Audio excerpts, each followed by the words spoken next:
A gente voltou, você se lembra dos crimes de maio, quando quase 500 pessoas foram assassinadas pela Polícia do Estado de São Paulo entre os dias 12 e 20 de maio de 2006, em retaliação a ataques do PCC? Gente, se passaram 17 anos. E aí muitas mulheres ainda sofrem com os traumas psicológicos pela perda dos filhos. E elas passarão todos os anos possíveis a sofrer, porque nenhuma mãe deve passar pela violência de perder um filho, ainda mais numa ação truculenta como foi a de maio de 2006. E aí, de acordo com um estudo da Unicef e do Fórum Brasileiro de Segurança Pública, o uso de câmera nos uniformes policiais fez diminuir em quase 70% o número de mortes de adolescentes em São Paulo por intervenção policial.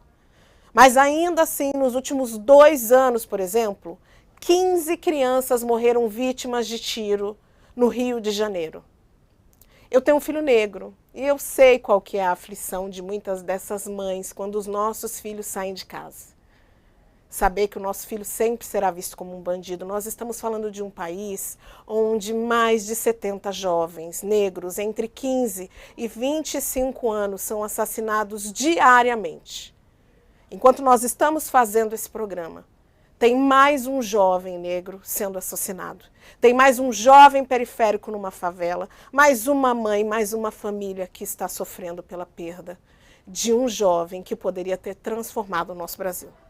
O deputado federal Orlando Silva, que é do PCdoB aqui de São Paulo, fez um projeto de lei que é chamado Lei Mães de Maio. Esse projeto é para obrigar o Estado a bancar tratamento psicológico e dar apoio jurídico às mães vítimas de violência. Para a Universa, o deputado disse que até o final do ano ele quer ter constituído uma comissão especial para poder criar um debate entre a sociedade civil e o governo, para que a gente possa votar o projeto de lei no ano que vem. Cris Fibe, volta aqui. Cris Fibe Semaia, por favor, eu quero muito vocês aqui nessa discussão desse assunto importantíssimo. Cris, conta para mim qual que é a importância do governo dar apoio psicológico e jurídico para essas mães.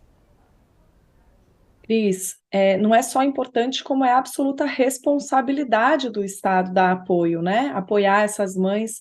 Como você falou, as consequências não são só psicológicas, como se fosse pouco, né? Mas não é só psicológico, porque afeta também a saúde física. Muitas vezes, além da saúde mental, essa mulher pode ter consequências graves de saúde, essa mulher pode ter consequências econômicas, financeiras graves, se a gente pensar que tem uma vida ali que vai ser economicamente ativa sendo retirada daquela família. Então, a gente sabe da solidão que essas mulheres passam, precisa de assessoramento jurídico imediato. O como faz, né? Procura a polícia, se o próprio Estado muitas vezes é quem tirou aquela vida. Parece óbvio, mas não é hoje ainda uma garantia. Então, eu acho, Cris, que o Estado precisa assumir que existe esse impacto que é altíssimo e que ele foi causado por uma violência cometida pelo próprio poder público que, em vez de garantir o direito dessas pessoas à vida, tirou a vida dessas pessoas, desses jovens, dessas crianças, desses meninos. Então, Cris, acho que não tem nem... parece ser uma coisa óbvia, né? Não é Não nem tem assim... questionamento, né, Cris Fibe? Não tem o que a Não tem gente questionamento. questionar essa situação, né?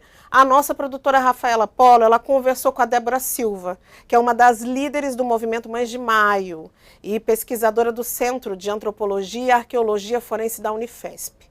Nesse mês, ela apresentou aos Ministérios dos Direitos Humanos, Igualdade Racial, das Mulheres e da Saúde um estudo que mostra como essas violências todas afetam a saúde e a vida dessas mulheres. A Débora sentiu que foi bem recebida, está otimista sobre ter avanços no governo, e isso é muito importante. Sema, conta pra gente o que a Débora falou sobre o projeto de lei. Acho que a Débora traz um relato vivo, muito do que a Cris acabou de trazer, é que nessa mais de década aí que ela está à frente do Mães de Maio, e a gente tem visto no Brasil uma série de organizações, de movimentos de mães nascendo, não só aqui em São Paulo, mas Rio de Janeiro, Bahia, Recife, enfim, em muitos estados diferentes, muitas sociedades diferentes. E ela conta que o relato que acaba acontecendo com as mulheres é muito comum.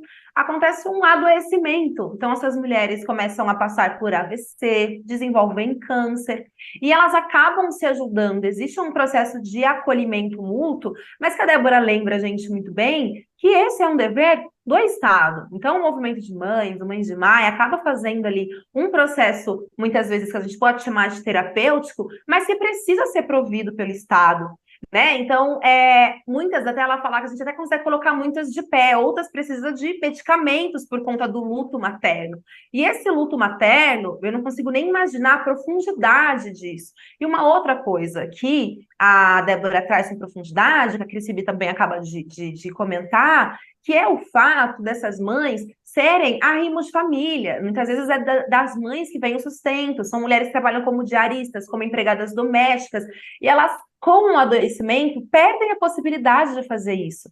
Nós temos muitas pesquisadoras, intelectuais negras brasileiras que contam o quanto as mulheres negras são fundamentais para fortalecimento, enraizamento e até mesmo a vida saudável das suas comunidades. Então, só reforçando o que já foi dito aqui, com o adoecimento das mulheres, nós perdemos núcleos e comunidades inteiras. Então, existe um impacto econômico, social, psíquico muito profundo.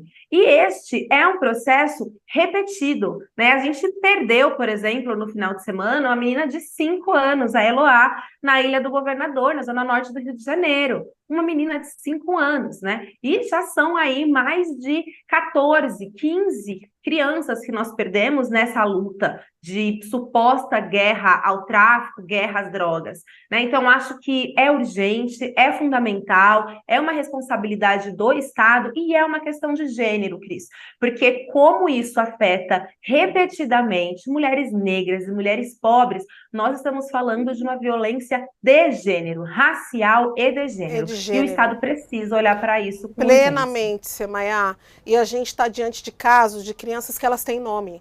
Assim como Eloá, nós estamos falando do Tiago, que foi assassinado há dias atrás, Cauã, Jennifer, Ágata. Nós estamos falando de crianças e jovens que estavam na porta da escola, dentro da van escolar, dentro de casa, na porta de casa, brincando.